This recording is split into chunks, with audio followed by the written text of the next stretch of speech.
and welcome to the latest episode of the Mets in the UK podcast. My name's Tracey. I'm joined by the beautiful Jojo. Hello. Hello there. How are you? I'm good. How are you? All right. Well, they're a bit chilly, but I'm sure there's someone here chillier, so I won't know. And of course, Toria. How are you doing, my dearest? I'm alrighty, thank you. Processing all the goings on, I have fine. It's all good. What more does a girl need? And there'll be plenty of talk about the goings on. And as you can see, if you are watching on YouTube, hint, hint, boys and girls, we are joined by the fabulous Andy Brown. Hello, my dear. Hi, how are you doing?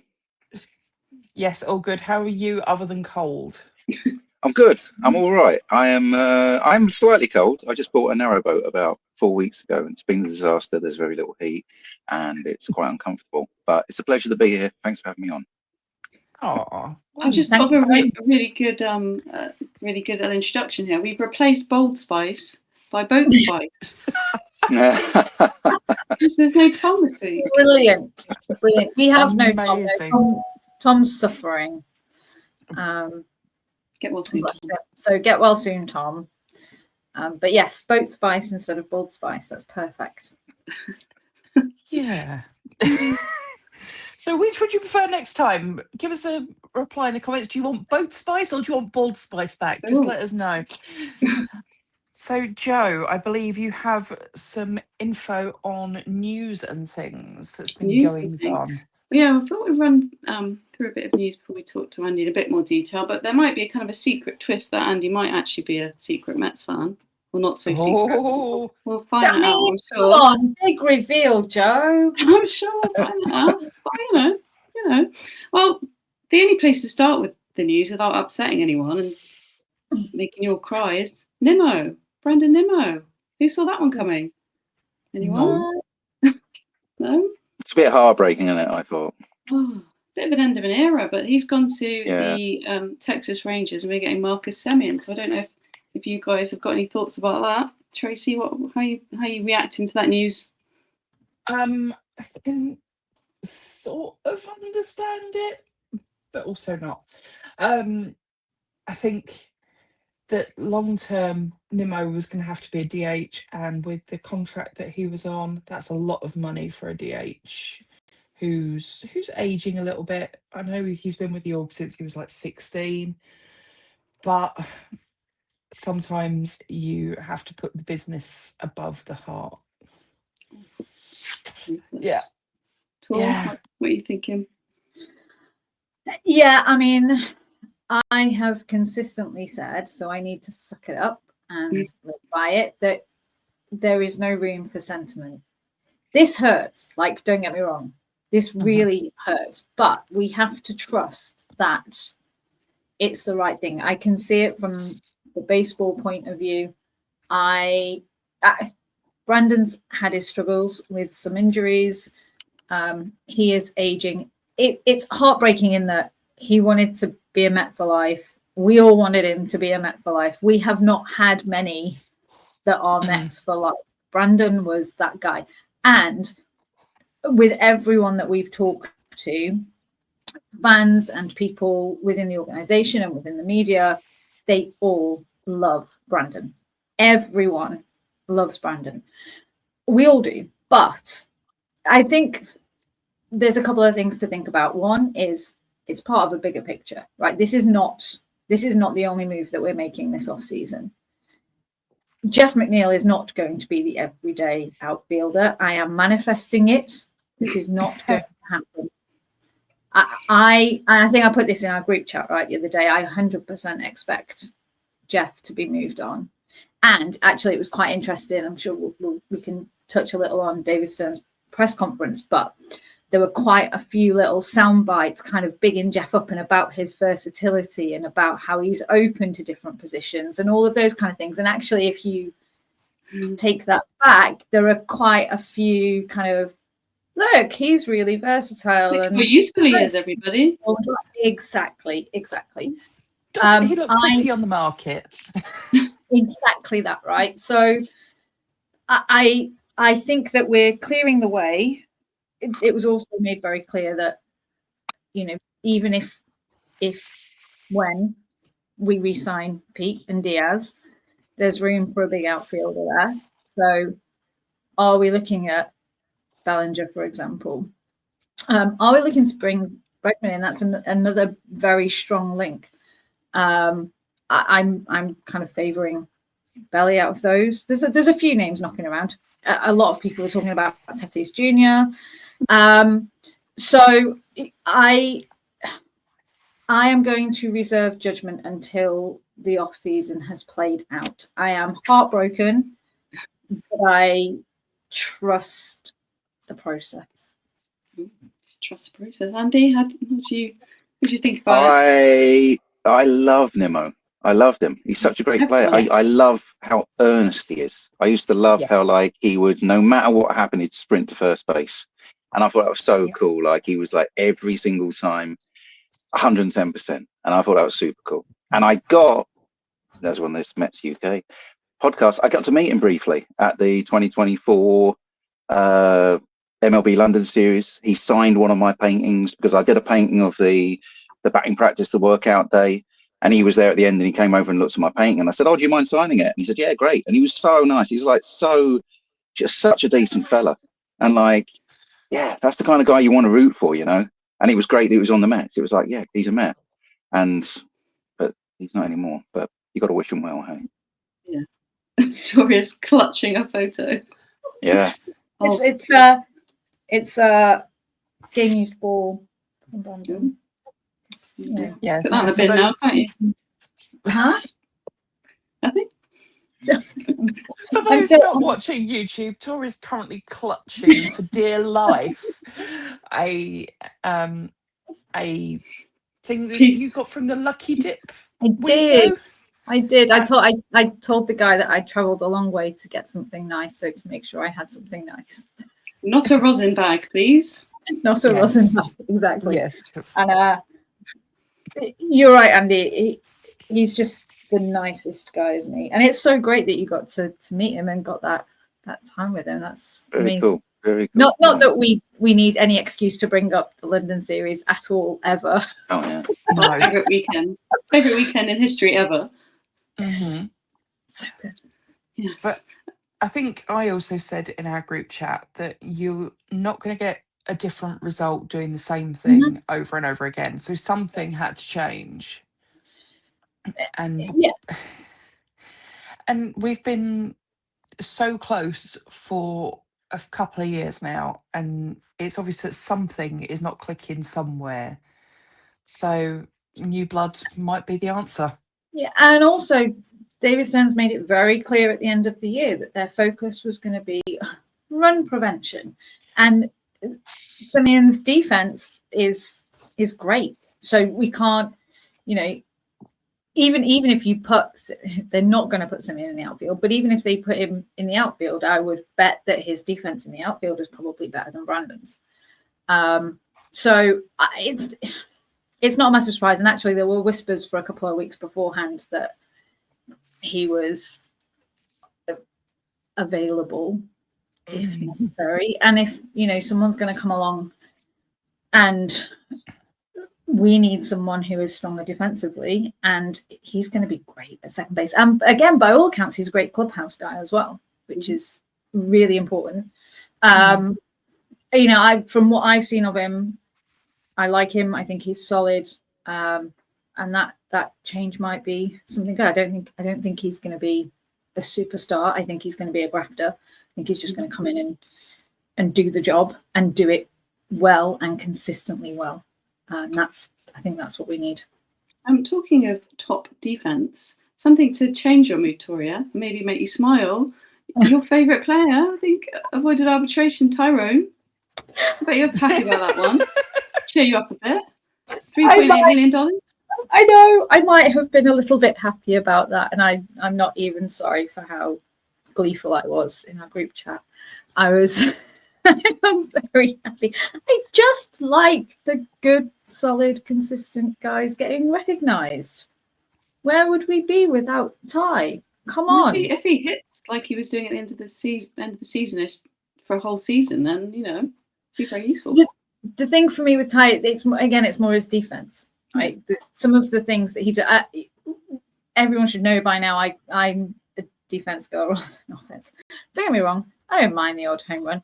I'm, small ball with great play, but I am I much more in all sports. Pretty much, my favorite players across all sports are defensive players. And what Ty does, he just makes me smile, and he just gets on with it and just does it, and doesn't ask for anything, doesn't expect anything, doesn't want stars everywhere. He just does his job, and I love that. They're the kind of guys that I like. So that's why I'm very happy. He's happy. He's happy. I think that's part of being a Mets player, or almost like the kind of thing is that's what we want as fans. Like we just want guys to just do the job, get on with it. No big fancy stuff. It doesn't need to be. But that's just the Yankees. Work they hard. do all that brash stuff, don't they? Exactly. Leave it to them. Exactly that. It's not us. I suppose I didn't really catch much of the Stearns press conference. I must admit, but he did say we're not going to run it back. So I guess that shows you that they're not going to mess around and worry about sentiment and Tori's emotions in this off season. So they're proving that. And then there was a few others that we've released in recent weeks, days. Castillo, Kranick, and Danny Young. I don't know if any of you are sad to see any of them depart, but we didn't see that much of them last year, did we? In the end. I wouldn't be surprised to see Kranick back on a minor league deal, and I hope that happens. They needed to make the room on the roster, right? But he was unfortunate last year, and I would not be surprised if we see him back, and I hope that we do. Did you guys, Tracey or Andy or Tor, did any of you see any of the press conference yourselves? Are there anything coming out of that was thought might be interesting or piqued your interest?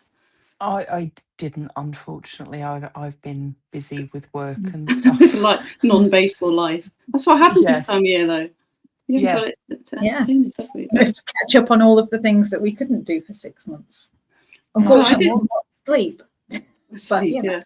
Yeah. I did. Toria, you mentioned about Bregman and Bellinger, but there's quite a lot of stuff around the news saying payroll challenges may limit that. But I guess that depends on how well we manoeuvre with all the other stuff, or it's just us. He's trying to play the market a bit there. I don't know. What do you reckon? He wouldn't do anything like that. I don't know what you mean. No. It'd be good to get a big name in though, wouldn't it? But maybe we'll have a question at the end if we had none. Who would you go for? Who would you go for in the outfield? If we've got Tatis Jr. mentioned, Bellinger mentioned, Tucker mentioned, who would you go for? Who would everyone's be choice be? Oh, I don't know. Tracey, you go first. I don't know. I'm all about I'd take any of them. The Rocket, I'd take any of those, to be honest. Bellinger can bop. I quite like a bopper as well. The belly bop, okay. Yeah, belly bop, yeah. Quite like that. Yeah. I like all of them. I have a bit of a thing about Tatis because of a few years ago. Not sure how I feel about that, but at the same time, again, emotions and sentiment out of it. Think about the production on the field. Yeah, he's excellent. I really like Tucker, both sides of the ball. So I think for balance, he's probably a solid choice. Bellinger is great. So yeah, any of them, I would probably, if I had to choose one, I'd probably say Tucker. Interesting. Down the middle, solid. Yeah. He is solid, and you know what I like about. I used to love about him, but I'm not sure he doesn't do it so much now. But I love players when they don't wear batting gloves. And when he was with the Astros, he never wore batting gloves, and I was like, again, I love that. Like they're not fiddling around with all the bits and pieces. I love it. He just picked up his bat, he's got out, he's in the box, ready to go. And I love that. Our old friend, so it's like, Guillaume. It's like Guillaume. He was a king of that, wasn't he? Why would you do that to me, Joe?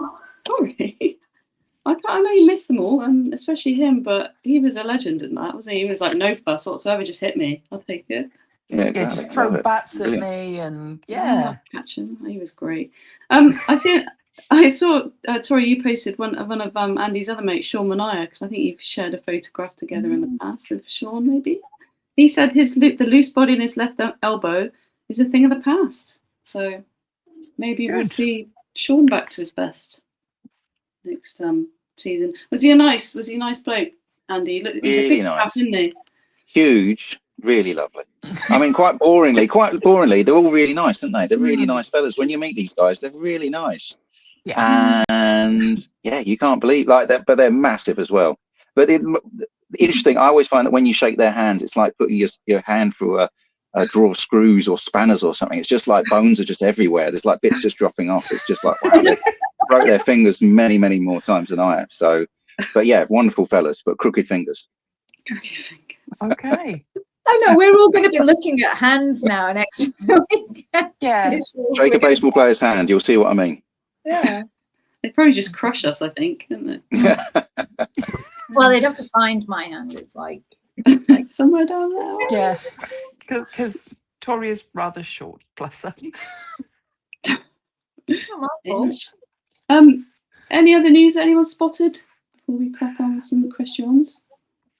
Just that it might be Joe's favourite day, Joe's jersey over shirt day.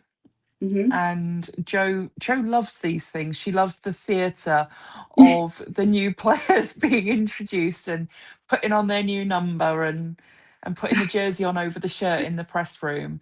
Why do they do that? I don't know.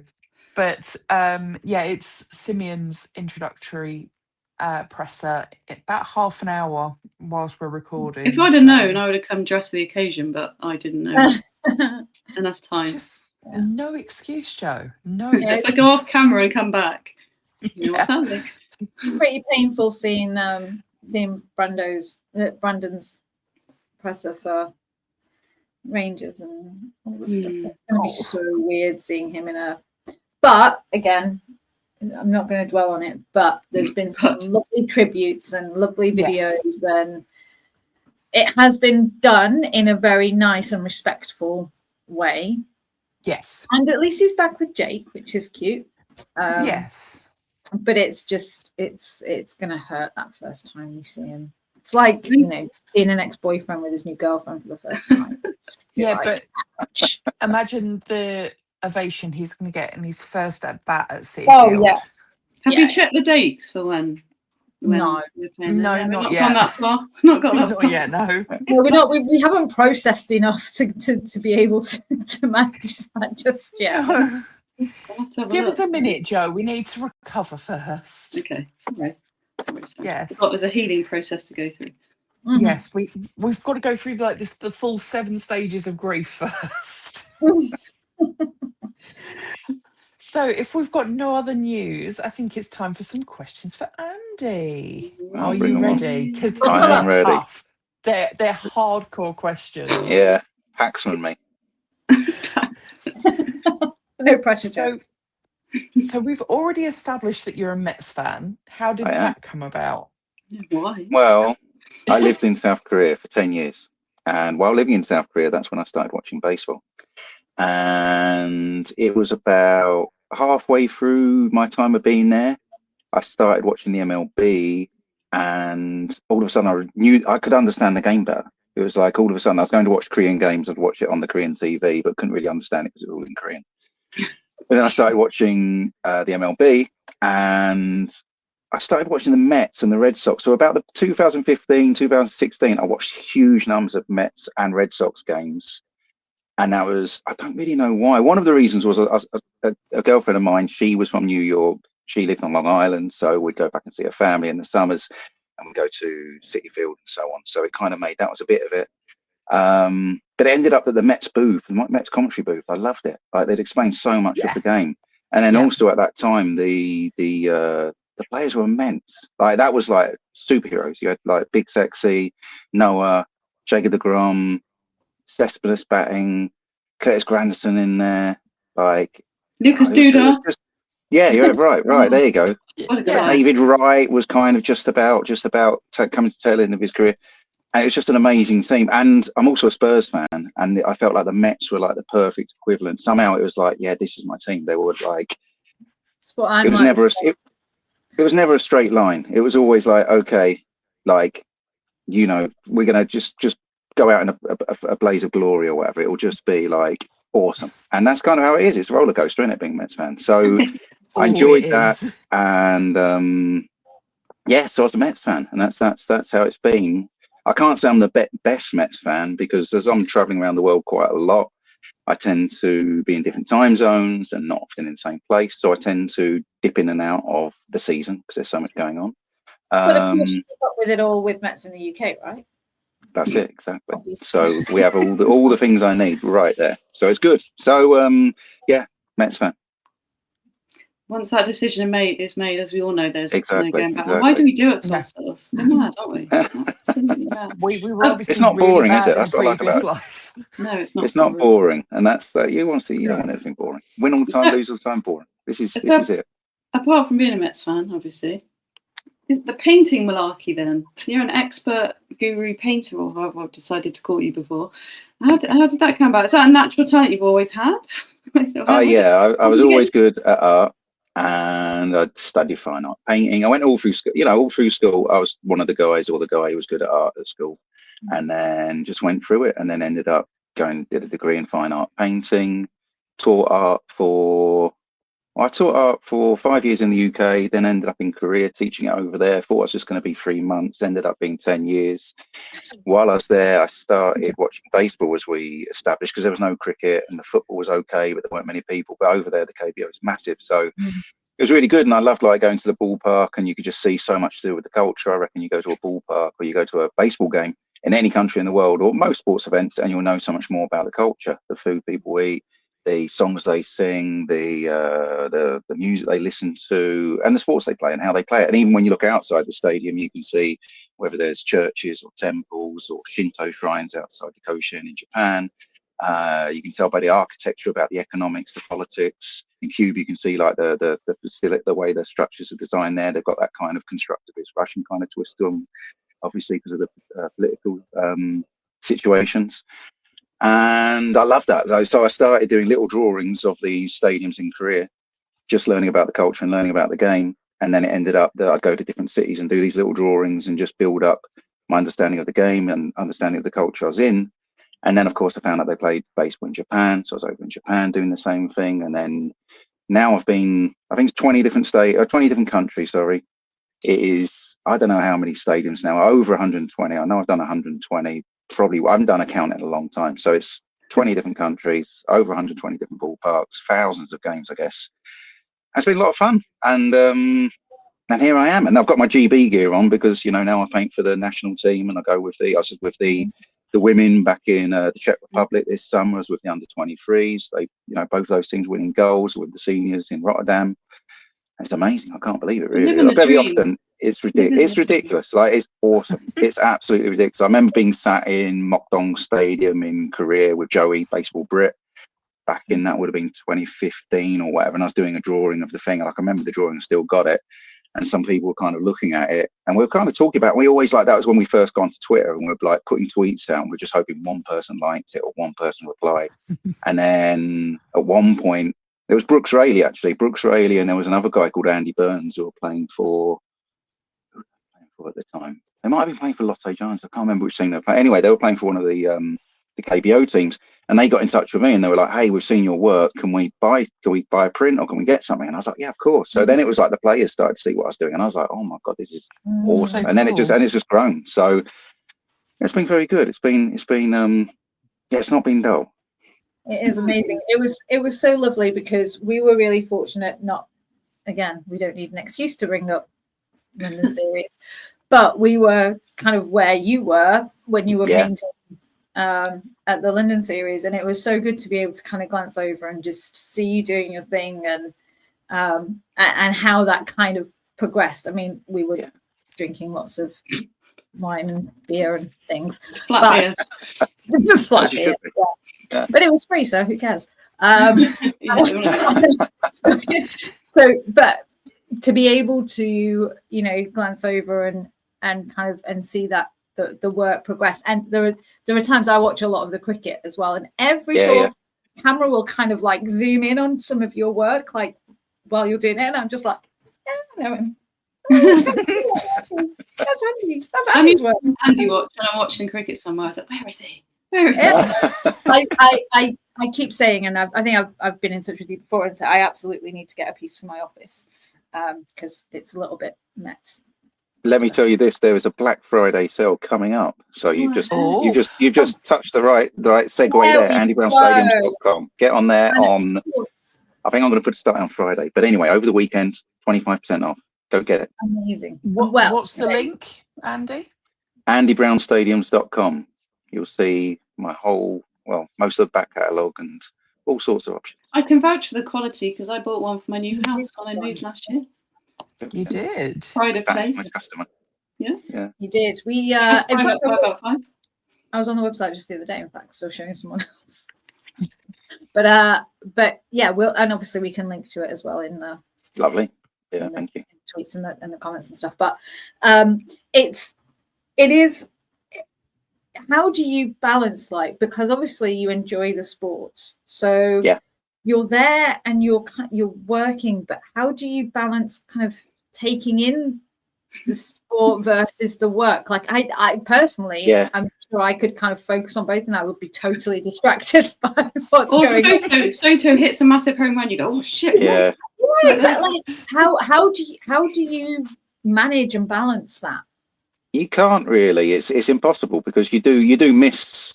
You miss moments, but also you get to. I always think that I nowadays I watch more sport than I've ever watched, and I would get like the best out. Usually a great seat, like right by on the boundary, right behind home plate, wherever it might be. I get like great access, great spots. But I also, while I'm there, I'm not watching it as much as I would watch it if I was just I was going in as a paying member of the public, I guess. But I get to watch so much, and you always kind of I find that I'm listening more to the game, like I'm hearing a lot of what's going on, and there's always the moments, I know more of what's going on than I realize always, because you kind of get into the rhythm of it and you know what's going on and you're watching out for these things here. But of course, with a game like baseball, sometimes you do miss some of those moments. But I guess it has changed a bit also. When I first started, it would be I'd do a drawing before the game started. It'd be get to the ballpark 2 hours early, start doing a drawing then, and then by first or second inning I'd be finished and be like, great, okay, now I'll watch the game. But now it's actually work. So it's like it has changed a little bit like that, where you're like, okay, well, this is my livelihood. I've got to do my stuff and do it good. But I mean, you still enjoy it. I don't feel sorry for you. No, exactly. Yeah, you don't need to. It's all right. It's all good. So you said you've visited over 120 ballparks and stadiums. Do you have a favourite ballpark and cricket stadium? Well, I don't have a favourite. No, it's impossible. You can't choose a favourite. There's too many good ones.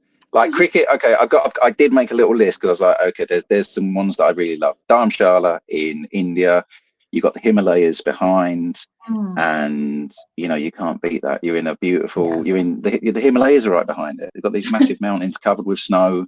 I was there painting Jimmy Anderson, getting his 700th wicket. He now has that painting, which is very cool. That is very cool. And that's an amazing cricket stadium. It's hard to beat. But I just did the IPL this year. I was the official rights for the IPL. So the Chennai stadium is mad. It's the loudest place I've ever been. It's just wild. I love the Oval. I love Old Trafford. Like a test match at Old Trafford is great. I was just at Edgbaston this year, and I love the Hollies, all the Mario Kart, and there's the butcher running after the fancy dressed pigs and all that. Massive beer snakes. The beer snakes and all that. Well, you see, they're an endangered species, so I've put them into the paint. They're not allowed anywhere except for Old Trafford. In fact, it was the year before England, Sri Lanka, and I put the beer snake in because then they were still allowed. This year, I think they're kind of outlawed now, so they're kind of gone, but they've been recorded in oils on canvas for history. So, but I love the beer snake, and you can't beat again when the stewards start chasing the beer snake around the thing, and then you're putting in these little yellow dots of some poor bloke trying to rake up a load of drunk fellas. So you can't beat it. It's wonderful. It's a great way to pass time. It's just maybe thinking in 200 years' time, when someone's doing an archaeological dig somewhere, they'll find your painting and they'll be like, "What was that in the background? What's the earliest evidence of a beer snake?" It's a beer snake, yeah, exactly. There are some quite odd bits. There's, in a sports stadium, there's odd things that go on all the time. There was a guy at this is Old Trafford. He was warned. Somebody said to him, one of the stewards said, "Don't throw your shoe onto the pitch." And of course, he or one of his friends threw his shoe on the pitch. The next moment, he gets chucked out. So, you know, because of course I put his shoe on the pitch because he's thrown his shoe on the pitch and having getting chucked out. So there's all these little things that go on around the outsides, which go into the paintings, which, again, not everyone's ever going to pick up or know about, but they always kind of make me laugh. In terms of favourite baseball stadiums, oh, there's too many. There really is too many. I've got the Koshen in Japan. That's got to be top five, I reckon. Koshen in Japan. I spent a lot of time in the Dominican Republic. Estadio Quisqueya, Juan Marchal, love that place. Latino Americano in Cuba. Jamshid, of course, in Korea. Then I was also the artist for the Toros de Tijuana in Mexico, and the Estadio Chevron. It's got these beautiful hills in the background again, and it's got a big cross on the top again, a little symbol of you know, the local religion. And that place is amazing. It's such a party. Like, you can't beat Latin American baseball or Japanese baseball. But if I have to go MLB, and we're not saying Citi Field because that'd be too obvious, I would probably go for Fenway. Okay. But there's many, but Fenway's good. And I do also like Fenway. I've got a very soft spot for, because I signed the Green Monster. A friend of mine knew a friend of mine knew the groundskeeper. And when I did my 30 ballpark trip, I went all around the States, and I got to the last one was Fenway, and then I went to the Hall of Fame. And when I got to Fenway, a friend of mine said to me, call this guy tomorrow morning. He wants to speak to you. He's the head groundskeeper at Fenway. So I called up this guy, and he said, come down at midday. I'll see you at gate B or whatever. I go, get down there. Ends up this guy's the head groundskeeper. He gets me in. He gives me a tour around the whole thing. It was amazing. Like, within 5 minutes, I'm on the mound. And then he takes me into the Green Monster, and he gave me a pen. He said, put your name on there. And I was like, what? That's insane. So, of course, you know, on top of Babe Ruth, Andy Brown was here. Like that. And then it was out. Scribble that one out. Superb. So it was... yeah, you know, I mean, I could bore you with stories of all of these places, but I won't be a ballpark bore or a barge bore. We talk ballpark stadiums in terms of human beings. There's got to be a few characters in terms of cricket and baseball players you've met. Highlights. Yeah, they're all. I mean, again, part of my work that's been very nice is I get to meet these incredibly talented human beings who are great at. Like, amazing. And I think the reason why I like these games so much, or sport so much, is the commitment and dedication that it takes to be a good sportsman. To be an elite athlete, to play in the MLB, or, you know, for England or India or whatever, you know, whatever sport you're playing, you've got to be absolutely elite, and you've got to sacrifice so much. And I love that commitment. I love that dedication. And it comes across when you meet them. They're nice. Most of them very, like, really cool, hardworking guys. Of course, you probably saw, I met David Ortiz. That was pretty amazing. Did a portrait of Mr. Ortiz. Really nice fella. Like, he hit me on the arm, kind of shook my hand and hit me on the arm. And I thought he was going to hit me through the wall. Like, he's so strong. He's just a massive, like, and again, I was doing his portrait, and he was like, I couldn't believe how big he was. He's just the biggest human being you've ever seen. Like, he's an absolute, like, giant of a man. But yeah, lovely fella. Juan Marchal, I got to meet him very briefly at one point. He came and saw some of my paintings, and he came up to me and said, "Hey, Mr. Brown, I'm a big fan of your work." And I was like, "Oh my God, it's Juan Marchal!" And then his daughter said to me, "Oh, this is my son. This is my father. He's Juan Marchal." I was like, "Yeah, I kind of know. That's amazing." Like, so you do get to meet these guys, but they're all lovely, and they're all, like, you know, very normal, regular guys. They're just very good at hitting balls. Virat Kohli. We asked you the wrong question there, didn't we? We should have asked you. Virat Kohli, like, it's amazing. It's very cool. It's a real privilege to meet them all, and it's nice. Usually, I love the fact that they like seeing themselves in my pictures. They like seeing the paintings. You know, I feel like it's a nice kind of mutual respect where I love what they do and the craft of it all, and I hope they feel a bit of the same to me. So it's pretty good. It's all right. Yeah. That's cool. So we're kind of mates with all those people too through you now, because we're like. Of course you are. Yeah. Of course you are. They're all coming to the barge for a party over Christmas. So you'll come down. You need an apprentice. Yeah. You can be an apprentice. I can't draw or anything, but I could learn. That's it. I get a few offers for people to carry stuff. I'm like, can I carry your easel? Oh yeah, that'd be great. There you go. Great, wonderful. Yeah. Oh dear. Any more? What else we got? So if you can describe what it was like to paint at the London series, particularly as a Mets fan. Great.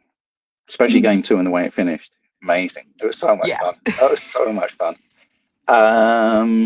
But it's always called the London Series because it's London, and it's it's great because it's not an MLB. Well, it is an MLB game, of course, but it's a MLB game in London, and I love the fact that it's fans from all over the place, all different.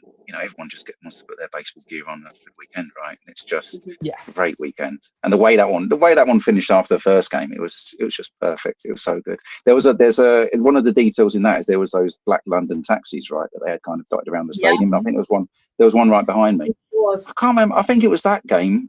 I think the first game, I put the taxi in a different spot. I think in the game 2, I put the taxi kind of on the far or a bit away from where it was. But I put a Phillies fan in there going home because I was like, all right, see you later. Like, we just won. So I wonder if that's in my picture. I'll have to have a look. Maybe it might. Yeah, have a look. I think the taxi's on the far left. I think it's on the far left hand side. I'm sure inside there's somebody because there's another story that I'll quickly tell you. There was somebody who was like, sometimes people come up to me and they go, put me in the painting. And I don't mind, but I kind of like it happen. I love when it happens like organically. Usually I'll see somebody, they've got a cool hat on or cool shirt or they've done something funny or silly, like throw their shoe into the pitch or whatever. And I'll put them in the painting like it's kind of a funny reminder of the day.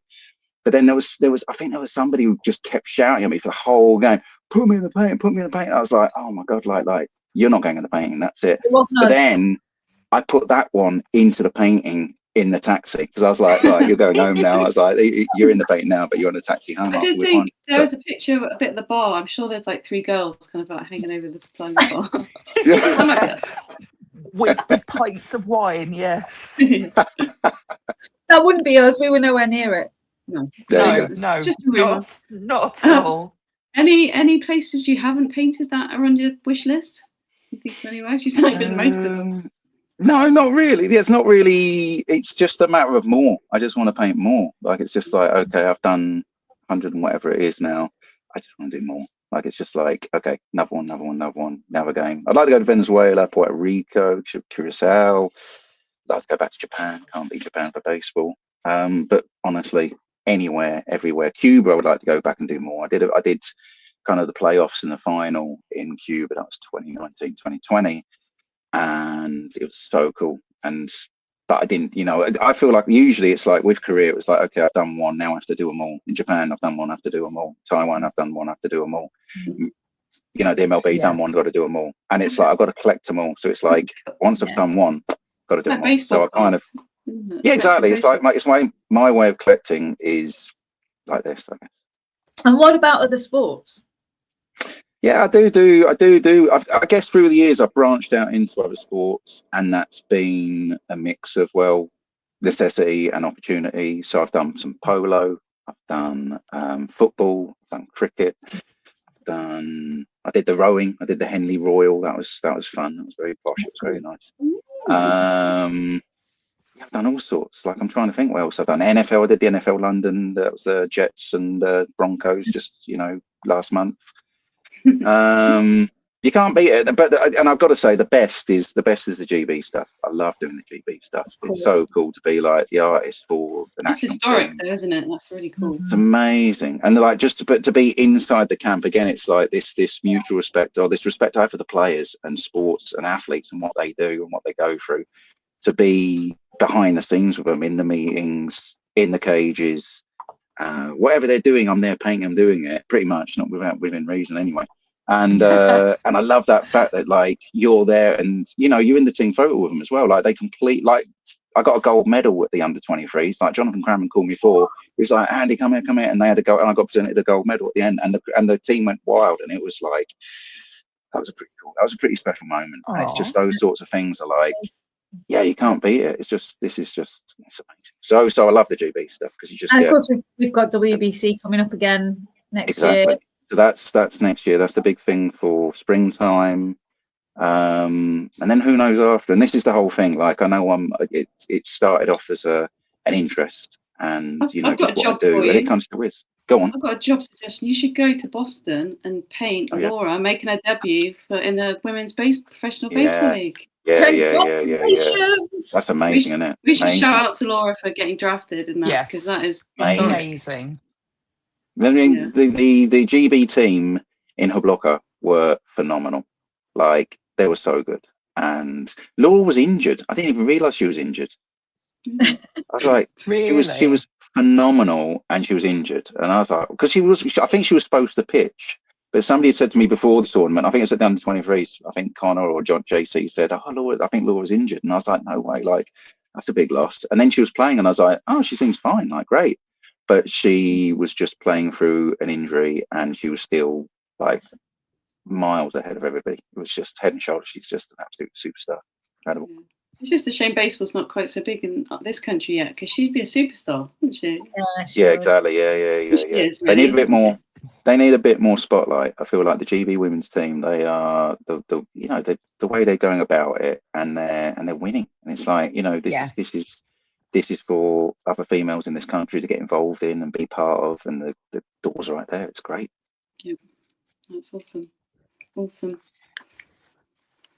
So, if we've got no other specific questions for Andy, we've got 3 questions that we always ask our guests.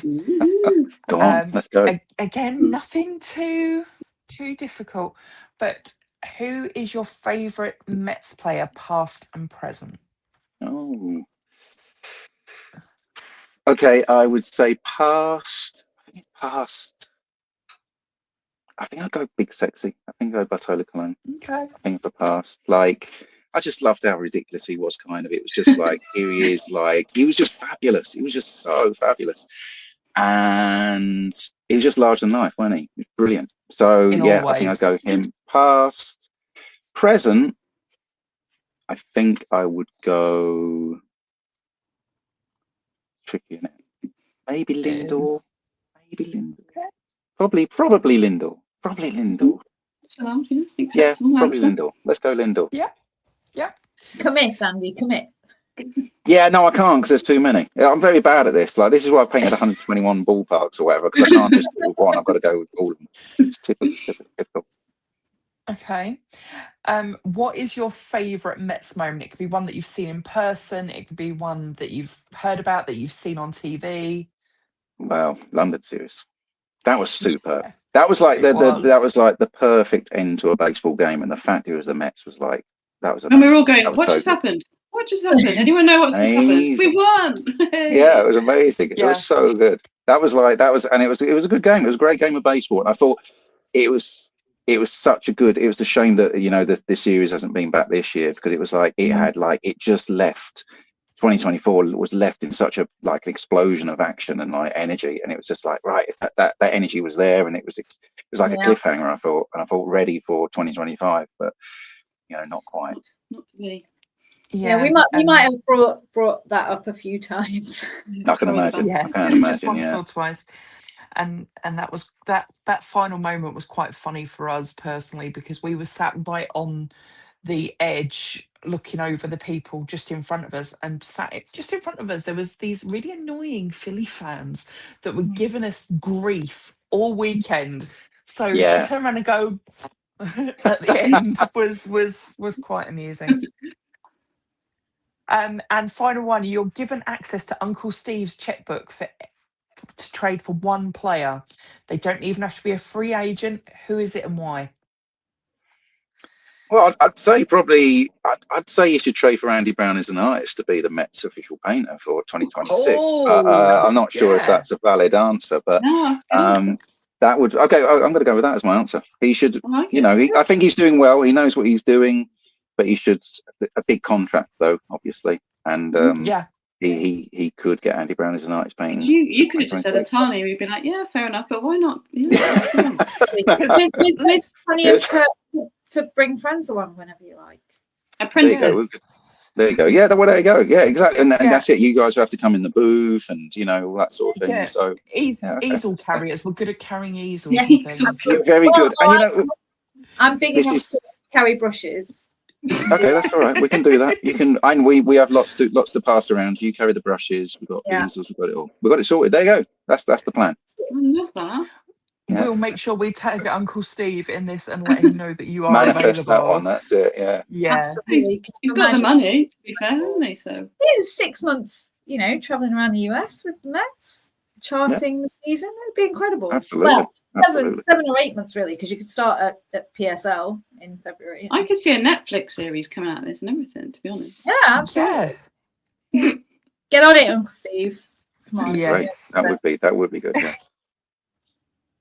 So, just as a reminder, where can our listeners find you and your Black Friday sale, Andy? Okay, AndyBrownStadiums.com is the website, and at Andy Brown is an artist is where I am mostly on social media. But if you type in Andy Brown Baseball, Andy Brown Art, you'll probably get me. And if they want to hear about your barging adventures, They can also see me on Instagram at Andy Brown is on a narrowboat, and that's where you can see the disaster as being Casamada, the boat I'm currently sailing. Which has also got Netflix written all over it too, in my opinion. well, It's a bit of a drama. there are that kind of series on like YouTube and all the rest of it. So why not? Yeah, Absolutely. check it All out. can do. Yes. Thank you so much, Andy, for Well, thank you very much for having me sparing on. us this time. No, thank you. I appreciate the time to talk about all this stuff. It's wonderful. Thank you. Thank you, Boat Spice. We appreciate it. I like that, Joe. That's good. 100% sticking, just so you know. Yes, that is just how we're going to refer to you from now on. I prefer Joe saying guru. Didn't she say guru earlier? I think that's far better than Boat Spice. But it seems like it's been changed. Boat Spice is the one that's sticking. Yeah, Okay, you're stuck we'll go with it that. now. Boat Spice. That's all right. We will put Andy's links in the bio for the podcast, in YouTube and all the rest of it. And don't forget, you can catch this podcast on Spotify, all good podcast hosts, YouTube, and we will be back possibly within the next week, because there is much more news that we haven't had a chance to touch on. But yeah, and I'm sure Mostly there'll be even Brandon's more. Yeah, yes, it's all Brandon's fault, but we love him for it. So if there is nothing else, there is just one thing we have to say, and that is let's go Mets. Let's go Mets. Let's.